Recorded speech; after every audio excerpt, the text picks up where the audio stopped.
Hello friends, welcome you all to mind tech mining in 21st century. Friends, आज भी एक बहुत बड़ा ज़बरदस्त और बहुत ही अच्छा, बहुत ही इंटरेस्टिंग सब्जेक्ट मैनेजमेंट का लेके आए हैं। बहुत ही इंटरेस्टिंग टॉपिक लेके आए हैं, बहुत यूजफुल, जो जिसमें से क्वेश्चन कंपलसरी आता है। और इस टॉपिक एक्चुअली जो मैनेजमेंट का एक बैकबोन बोल सकते हैं। तो उसको जानेंगे, पढ़ेंगे, उसका बारे में इंफॉर्मेशन लेंगे, वो उसका बारे में डिस्कस करेंगे, अंदर में क्या है पता करेंगे और अपना डाउट क्लियर करेंगे। ठीक है। उससे पहले मैं बोल देना चाहता हूँ, एक्चुअली एग्जाम तो धीरे धीरे नज़दीक आते जा रहा है, तो उसका हिसाब से खुद अपने जो ना स्ट्रैटेजी गेम प्लान बना लीजिए, उसका हिसाब से प्रिपेयर कीजिए। और डेफिनेटली मेरा इतना ही विश होगा, इतना प्रार्थना करूँगा कि जितना भी सारे मेरा वीडियो देख रहे हैं सब सक्सेस हो जाए, सब क्रैक करें एग्जाम। तो ठीक है, let us go and see what is inside the video. Okay, first it is the capital budgeting. Capital budgeting, I think everyone should know what is the capital budgeting. कम से कम सब कोई ना, हर किसी को पता होगा बजटिंग क्या है, राइट। बजटिंग बजटिंग बजट का बारे में सुना होगा। गवर्नमेंट का बजट होता है, पार्लियामेंट में बजट पारित होता है। ऐसा ही हर कंपनी, हर बिजनेस इंस्टीट्यूशंस जो है ना बजटिंग करते हैं।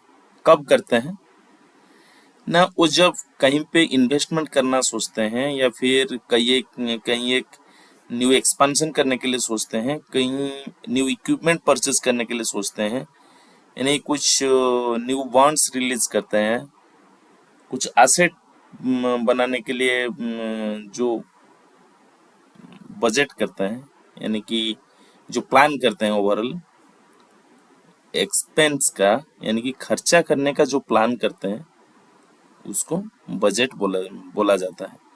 We can say that is the budgeting. में ये सारी चीज पता करेंगे कैपिटल बजटिंग होता कैसे है। कैपिटल इन द सेंस पैसा, बजटिंग इन द सेंस खर्चा करने का प्लानिंग। ओवरऑल अगर बोलने जाएंगे कैपिटल बजटिंग, इसीलिए बोलते हैं इसको।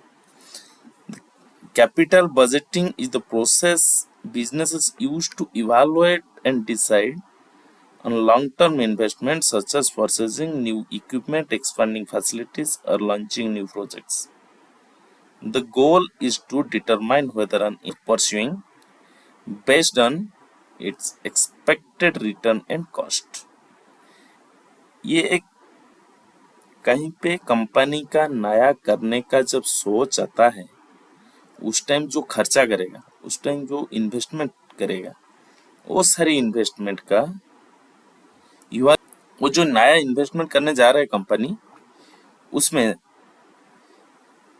इन्वेस्ट करने से पहले पता लगाता है कि इसमें जितना इन्वेस्ट करने जा रहे हैं हम, वो एक्चुअली वर्थ परस्यूइंग होगा या नहीं, मतलब वो फायदेमंद होगा या नहीं, उसमें से फायदा आएगा कि नहीं, अगर आएगा कितना दिन तक आएगा, ये सारी चीज जो पता लगाते हैं, तो उसी को कैपिटल बजटिंग बोलते हैं। Okay, the capital budgeting is a process used by company to evaluate major project and investments such as new plant, equipment, etc. That same thing we have discussed in previous page. एक company सब इसको use करते हैं evaluate करने के लिए, जो major projects होता है वो सब में इन्वेस्टमेंट जो कर रहे हैं वो सही कर रहे हैं या गलत कर रहे हैं। ठीक है, major project like new plant खरीदना या फिर न्यू प्लांट बैठाना, इक्विपमेंट्स खरीदना, ये सारी चीज के लिए।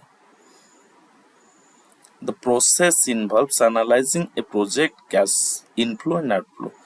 कैपिटल बजटिंग प्रोसेस का अंदर कंपनी का टोटल इनफ्लो कैश और आउटफ्लो, मतलब खर्चा और इनकम दोनों, to determine whether expected return meets a set benchmark. जो बेंचमार्क सेट किया हुआ रहता है, कि असेसमेंट किया हुआ रहता है, इतना मिलेगा, तो उसको डिटरमाइन किया जाता है वो सारी चीज। Many formal methods are using in capital budgeting, including the techniques such as accounting rate of returns, payback period, net present value, profitability index, internal rate of return, etc, ये सारी चीज एक्चुअली उसमें इन्वॉल्व होता है capital budgeting में। जब देखिए company जब इन्वेस्ट करने के लिए आगे बढ़ रहा है तो डेफिनेटली वो सब हिसाब करना जरूरी है और करना पड़ता है कि वो ये कंपनी अपना प्रॉपर्टी जब दांव पे लगाता है तो लगाने से पहले उतना असेस करना जरूरी होता है कि भैया हम जो दांव पे लगा रहे हैं उसमें से हमको मिलेगा क्या, कितना मिलेगा और कब तक मिलेगा, तो जरूरी है। नॉर्मली हम भी अगर कहीं पे पैसा फंसा रहे हैं यानी कि इन्वेस्ट कर रहे हैं तो हमको पता लगाना जरूरी है। That same thing works on it. तो इसमें क्या क्या मतलब चीज को ध्यान में रखा जाता है। Rate of return, rate of return in the sense मैं मान लो 5 करोड़ इन्वेस्ट कर रहा हूँ तो उसमें से आपस मुझे कितना आएगा। अगर 4 करोड़ आएगा तो फिर हम क्यों इन्वेस्ट करने जाएंगे। हाँ अगर 7 करोड़ आ रहा है यानी कि और तो डेफिनेटली हम इन्वेस्ट करने जाएंगे। हम 5 करोड़ इन्वेस्ट करके अगर उसमें से अर्निंग 7 करोड़ कर रहे हैं, 7 करोड़ कर रहे हैं तो इन्वेस्ट डेफिनेटली करेंगे। अगर 7 करोड़ का बजाय वहां पे 4 करोड़ रिटर्न आ रहा है तो डेफिनेटली कोई नहीं करेगा क्योंकि उसमें लॉस है 1 करोड़ का। वही वो सारी चीज इसमें दिखाया जाता है। पे बैक पीरियड कितना दिन में आएगा, मतलब जो इनिशियल इन्वेस्टमेंट रहता है, जो कैपिटल रहता है, इनिशियल इन्वेस्टमेंट क्या हुआ वो सब रिफंड होने में, रिटर्न होने में कितना टाइम लेगा। पे बैक पीरियड जैसे मतलब पे बैक पीरियड का दौरान हम लोग जो डिस्कस किए थे वही। Net present value, net present NPV जिसको बोलते हैं, net present value calculate the present value of future cash flow, इसमें किया जाता है। उसका प्रेजेंट वैल्यू क्या है जो फ्यूचर कैश फ्लो का हिसाब से। प्रॉफिटेबिलिटी इंडेक्स, इसमें जो इन्वेस्ट करने के लिए जो कैपिटल इन्वेस्ट किया हुआ है उसका प्रॉफिट क्या है, उसका इंडेक्स, उसका कंटेंट, उसमें मतलब उसका ब्रेकअप्स, वो सारी चीज करना पड़ता है। Internal rate of return IRR, जो इससे पहले जस्ट हम इसके बाद देखेंगे एक्चुअली इस टॉपिक में ही है IRR, internal rate of return होता क्या है। तो इसमें इंटरनल रेट ऑफ रिटर्न भी कहीं पे न्यू इन्वेस्टमेंट करने से पहले जो सब प्रोसेस यूज होता है और पता लगाते हैं कि उसमें से फायदा होगा या नुकसान होगा, तो उसी को कैपिटल बजटिंग बोलते हैं। ठीक है, okay, let us go for next. Next is the internal rate of return. Internal rate of return होता क्या है। The internal rate of return is the interest rate at which the net present value of all the cash flow both positive and negative from a project or investment equal to 0। यह है internal rate of return. Internal rate of return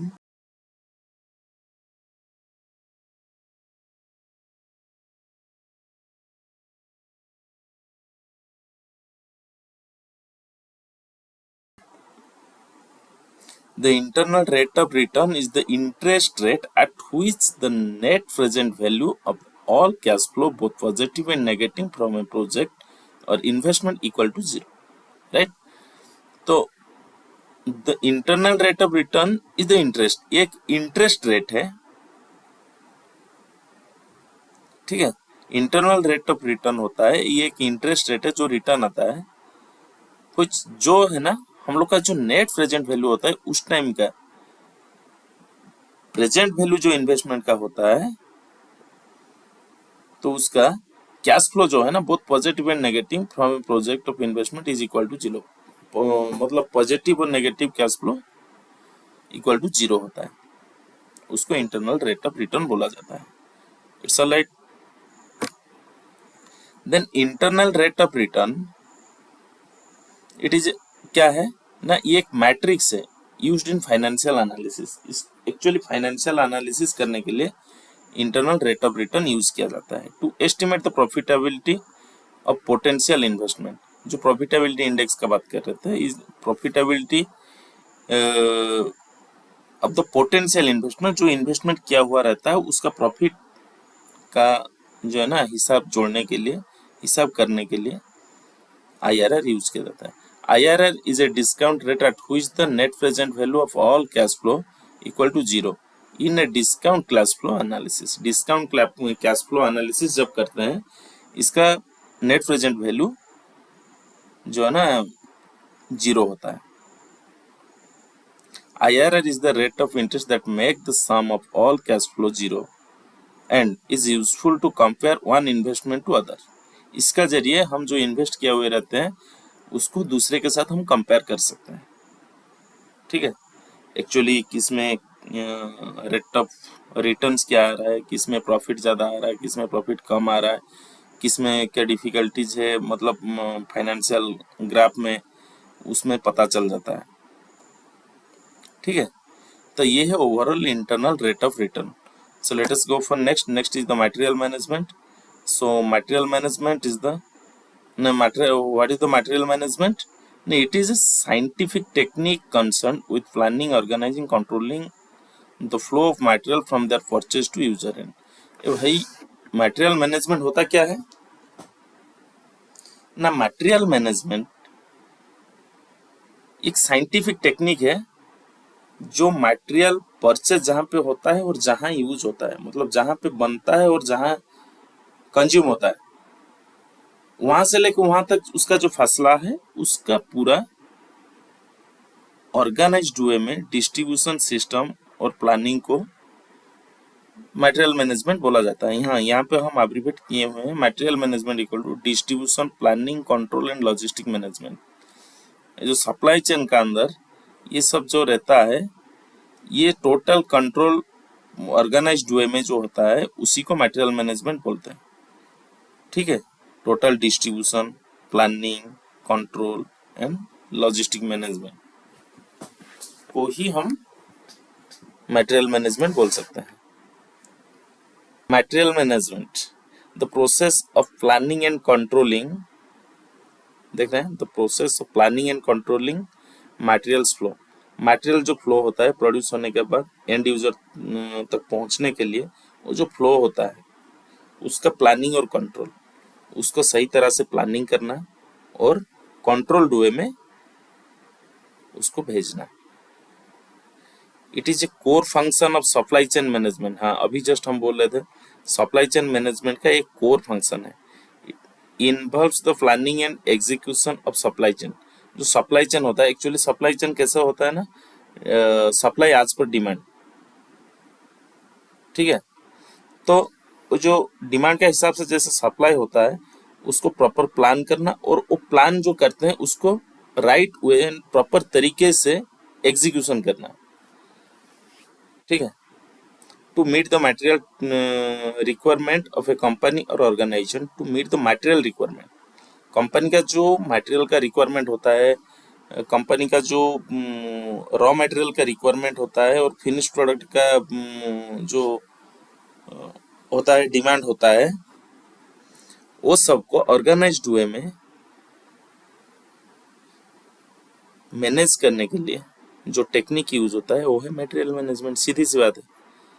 this requirement includes controlling and regulating the flow of materials. ये हो गया बात हम जो अभी बोल रहे थे, controlling and regulating the flow of material, material flow का कंट्रोल और रेगुलेट वही है, while simultaneously assessing variable like demand, price, availability, quality and delivery schedule। इसके जरिए जो कस्टमर का डिमांड रहता है, उसका जो प्राइसिंग रहता है, उसका जो अवेलेबिलिटी रहता है, क्वालिटी रहता है, डिलीवरी शेड्यूल रहता है, वो सारी चीज़ का प्रॉपर केयर लिया जाता है। ठीक है, यह ऑल अबाउट मटेरियल मैनेजमेंट। इसमें कोई रॉकेट साइंस नहीं है, बस सिंपल वे में लिखा हुआ है, खुद को समझना है। So friends, it was the last video of management and इसका बाद इसका फिर क्वेश्चन आंसर करेंगे। क्वेश्चन आंसर एक्चुअली अभी हम तैयार कर रहे हैं, क्वेश्चन बना रहे हैं। इसका थोड़ा लेट हो सकता है, उसका बीच में अगर दूसरा भी वीडियो बन गया तो उसको भी डाल देंगे। और एक चीज़ बोलने जाएंगे, जो strategy game plan next video में देंगे कि कैसा स्ट्रैटेजी गेम प्लान करना है प्रिपरेशन के लिए एमएलजीएस, सब स्पेसिफिकली फॉर एमएलजीएस, क्योंकि मैनेजमेंट में बहुत सारे एस्पिरेंट जो ना पूछते रहते हैं सर शुरू करें तो कहाँ से करें, कैसे करें। तो इसीलिए हम सोच रहे हैं कि एक स्ट्रैटेजी गेम प्लान कैसे बनाना है वो बता देंगे, किस तरह से प्रिपेयर करने से मैनेजमेंट आसान रहता है। ठीक है, okay friends, let's go for next, and thanks for watching this video till the end, and I would like to request you all, please fix your goal, make your action plan and hit your goal, right? And don't forget to like, share and comment as well as subscribe. That may be encourage me to bring a new and polished version of video. Whether there is any mistake, please excuse me. ठीक है, तो अगर मेरा कोई गलती हुआ हो तो फिर माफ कीजिएगा। और अंत में बोलने जाएंगे कि हमको एनकरेजमेंट करने के लिए कृपया कमेंट कीजिए।